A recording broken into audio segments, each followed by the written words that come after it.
Hey guys, Bill Treadway here again, coming at you with ABCs to Wealth. I want to touch base with you a few minutes about cultural mass adoption of cryptocurrency or digital assets as it's becoming known, and what we call the whales of the industry, the big players in the industry that we know as financial institutions and the companies that deal with them, such as JP Morgan, Chase, Fidelity, companies like that. A lot of times we see and hear what the news is telling us, what they want us to know. They use the age-old trick of bait and switch, where we think we're buying what we want when actually behind the scenes they're selling us what they want us to buy from them. And so we go ahead with the idea of, okay, we're getting what we want, but in actuality, they are actually giving us what they want us to have because they give us quote unquote choices. But they actually limit us to choices that they have chosen for us instead of us telling them what we want and them giving us what we want as the consumer. We've heard in the news a lot lately from the mass media, from business arms of the media, that Bitcoin is dead. Or we've heard the talking heads spew out that cryptocurrency is only for thieves and for terrorists. But at the same time that these news organizations are feeding those lines to us, the big players in the market, which we call whales, they're being they're behind the scene buying mass quantities of Bitcoin, and Bitcoin basically is a generic term for digital assets. They're building their infrastructures to facilitate mass adoption of the very thing that they're saying that is used by terrorists and by criminals and by money launderers. If that's the case, then does that not make them criminals and them terrorists and them money launderers? Just a thought on my end based on what they're feeding us. In reality, it's the financial institutions and the governments of the world that are the frauds, my opinion. You come to your own conclusion. For those of us, though, who are early to the game in cryptocurrency, or what is becoming known as digital assets now by the institutions, we know what the true story is. We know what's going on behind the scenes. We know the bait and switch. We know that they're setting themselves up to get their piece of the pie, the whales are, because they know that if they don't get something now and they don't get into the game while the prices are low, they're going to lose their hold on the masses. But we know what's going on, and we ourselves who are early to the game, and it's still pretty early in the game if you want to get involved, then we also are setting ourselves up to profit from the deception that they're putting out to the masses. So while they're driving the prices down so they can get the good price, we're also benefiting from it. There are some people who are in the cryptocurrency space and in the trading and day trading, intra-trading, whatever, intraday trading, or whatever they're doing in the space at this point. Some people are buying and holding. Some people are holding too long and saying, oh, well, this is a scam, it's not worth it. And then they're selling when they hear the bad news from the media, who is pushing the headlines that they want us, the masses, to hear. But while they're telling the average Joe that Bitcoin is dead, they're buying as much as they can. But those of us who are early to the game, we're also buying as much as we can, also at the lower prices, so that when they pull the plug and they open the gate and to the general public and that wave comes along, that we can ride the wave to wealth, a wealth that is never seen before by the average Joe.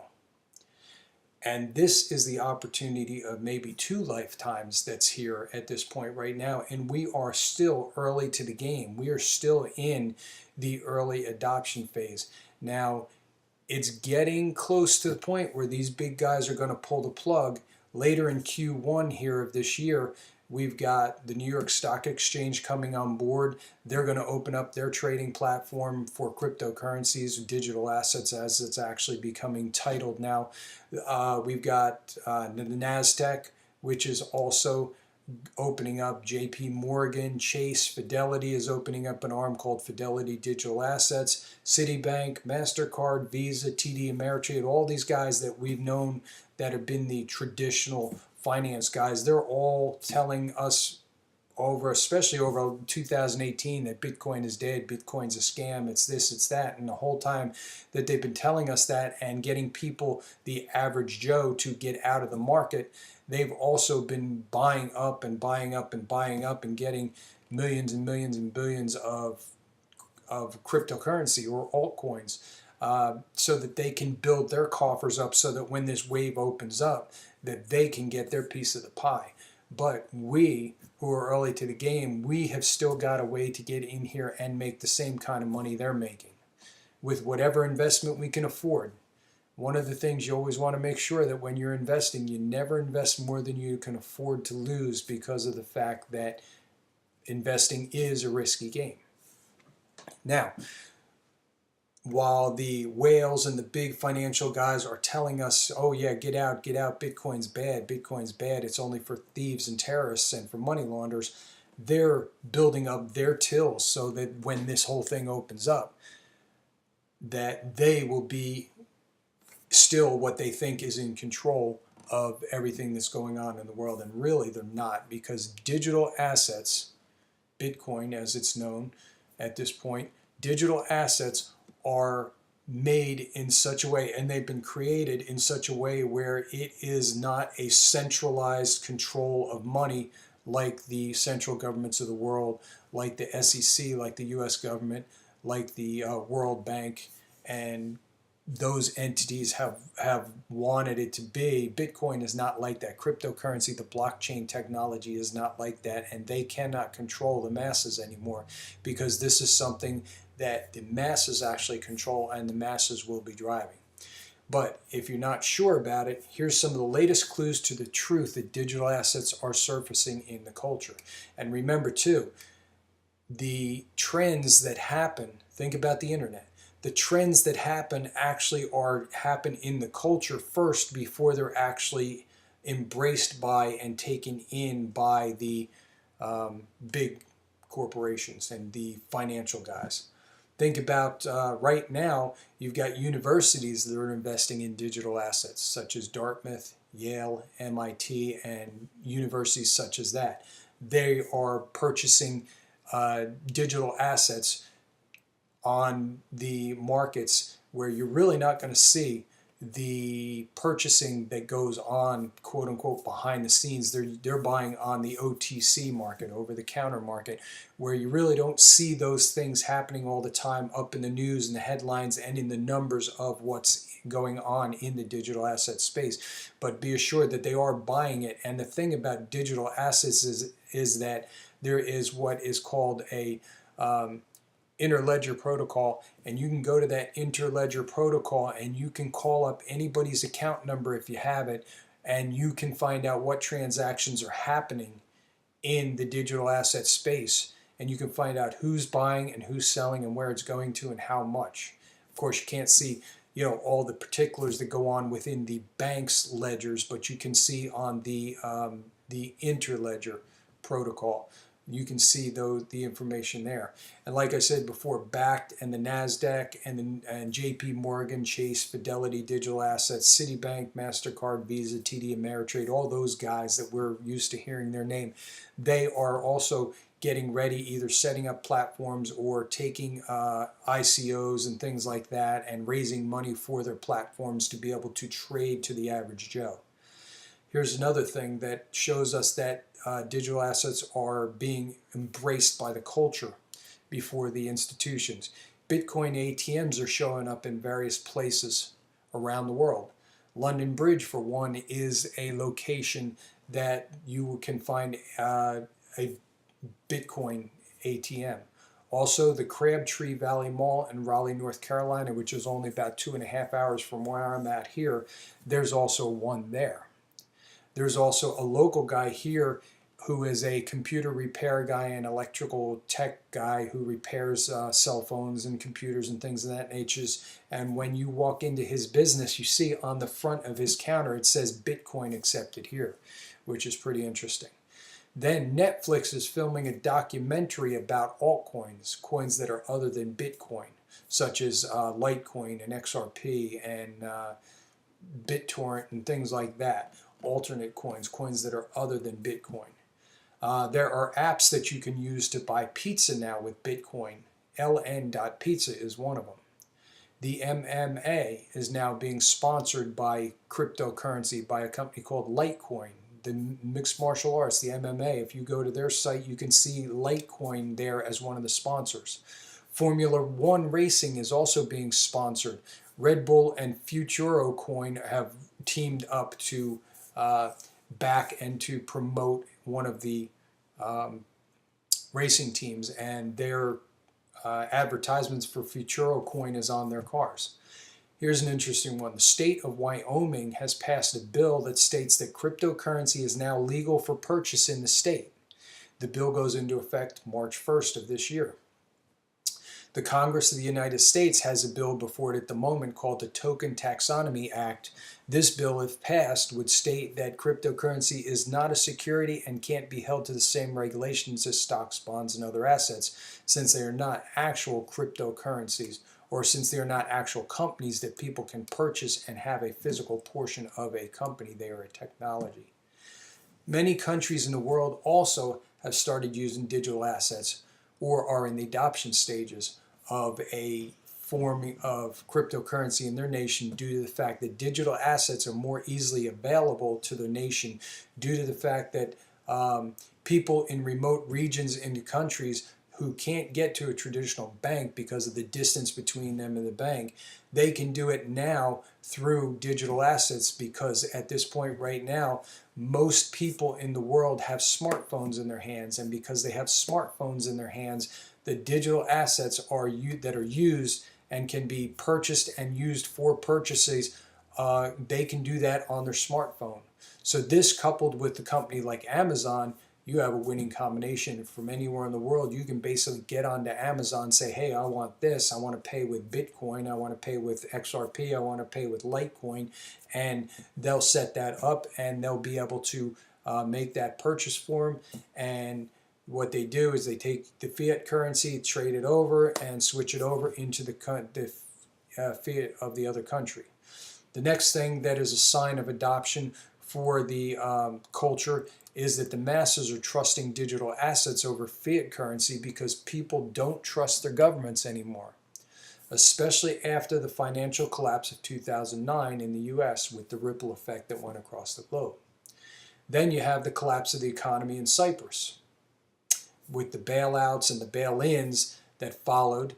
And then you have the devastation of Venezuela's economy that's happened, and the fact that you see now pictures where there are piles of the Venezuelan fiat laying in the streets and people are burning it because it's absolutely worthless.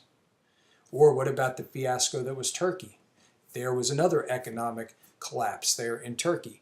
And you see all these things starting to happen. And then another one that comes up to mind is France. France has recently had riots because of the fact of the policies that the government has instilled and instituted there, which what the French did, they did something like Cyprus did. They closed the banks and declared a bank holiday, and they actually did what's called, they shaved off a percentage of each person's account, whether it's a savings account or checking account or what have you. They shaved off a percentage of their customers' money and took it and used it to pay their debt. And they did this under the premise and the guise of, oh, well, it's your patriotic duty. There is also documentation within banking systems now. Look at the Bank of England for one in particular, that states that the next time that there is a financial crisis, we will be able to do a bail-in. Instead of going to the legislators for a permission to print money so that they can pay their debts, they're just going to do a bail-in where they shut the bank down, they take the money of the customers, and they say, hey, it's your duty as a citizen of the United States, whereas Venezuela or Greece or Turkey or Paraguay or wherever it is, that hey, it's your responsibility and your patriotic duty to let us steal your money so we can pay our debt with your money. And this is going on all over the place. These are written in. You can look at the documentation on the line. Go to the Bank of England and find. You can pull up the documentation and read it for yourself, that bail-ins are now something that's built into the paperwork of banks when you open up an account. Or when they say, here's the latest updates to our policy for you using our bank as a financial institution. Here's the latest policies. And people sign it and don't think anything of it, but these things are in the paperwork. Here's another thing that shows that mass adoption by the culture is ahead of the adoption of the financial institutions, although they're doing their stuff behind the scenes and getting themselves set up like chess pieces on a board. SwissGold.ch is now accepting payments of Ripple XRP for gold and for silver purchases. That's pretty interesting. Liechtenstein. If you know anything about Liechtenstein, you know Liechtenstein is the one place on the earth where people go to be able to hedge their money, to be able to set their money into safe places so that they can have money for generations to come, and set up endowments and things of that, and they set up these financial protections for their family so that they know for generations, once they're gone, for generations, that their family will be protected and that their monies will be protected so their family will have that nest egg forever. So Liechtenstein's postal service is ready to launch physical crypto exchanges to change fiat currency into BTC, into Bitcoin. Digital assets such as XRP are available to be purchased using an app on your phone now. There's no reason for a bank branch when you can go do your banking on your phone. You know, many of us now do our banking on our phone. You know, whether if we're away from our computer and we can't get there, many of us have set up automatic payments on our phone or on our computer, and our bank just does it automatically. But if there's one that you say, oh, I forgot about that, you go to your phone, you make a payment set up for it, and off you go. And so there's really no reason for us to go to a bank branch, especially since many companies nowadays are just direct depositing our checks into the bank. So there's one less trip to the bank. Now if we can do all our bill pay online or on our phone, there's another less trip that we have to make. There was a survey done recently of customers in a certain bank branch, and it was asked, well, how often do you go to the bank? How often you come to a physical brick and mortar bank?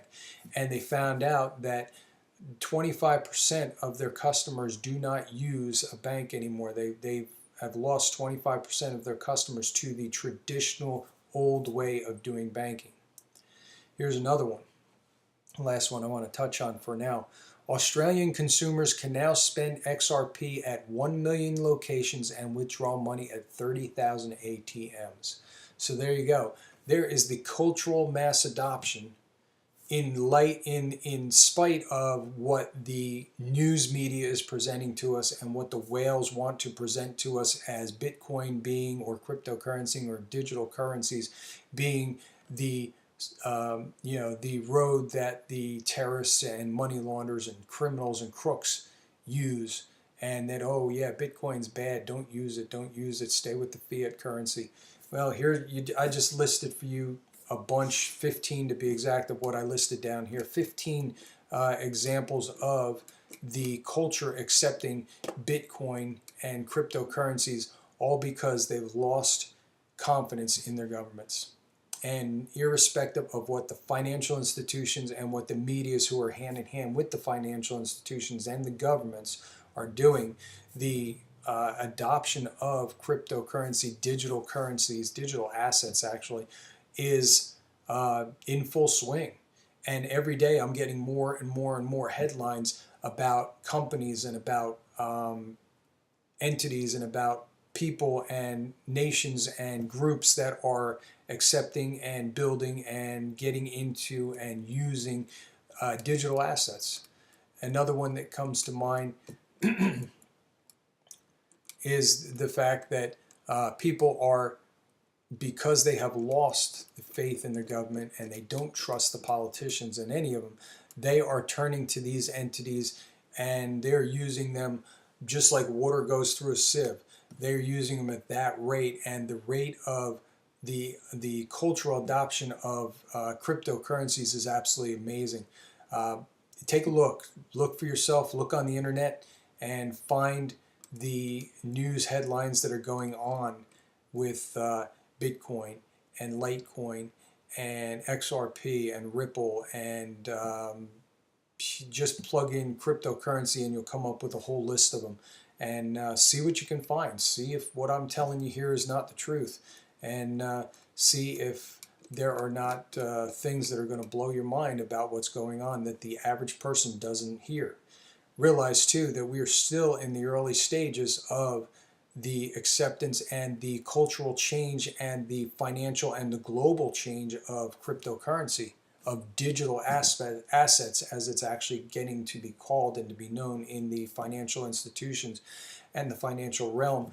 You're going to hear digital assets more and more, as opposed to Bitcoin or cryptocurrency. You're going to hear digital assets more and more as the financial institutions come on and try to train their people and their customers in the new language of finances. So if you do want to learn more about digital assets, if you want to learn more about how to get into digital assets, how to purchase digital assets, how to be able to build wealth and to protect wealth at the same time, then you're going to want to click on the link below. If you already have some cryptocurrency or some digital assets already, and you're not sure about it and you want to protect them, there's a link below to get a Ledger Nano S or a Ledger Nano X, which is the latest and greatest version of that, to protect your user keys so that nobody can steal your cryptocurrency, because that being a internet thing that we do financially on the internet, online, globally, there's always that possibility, but there are protections and there are hedges against that, and a hard wallet such as a Ledger Nano S or a Ledger Nano X are one of the options that are available. So, and there's a link below so you can check that out too. I also have a link to my Facebook page if you want to check that out. So take care, good talking to you, and we'll talk to you on the next video. Take care.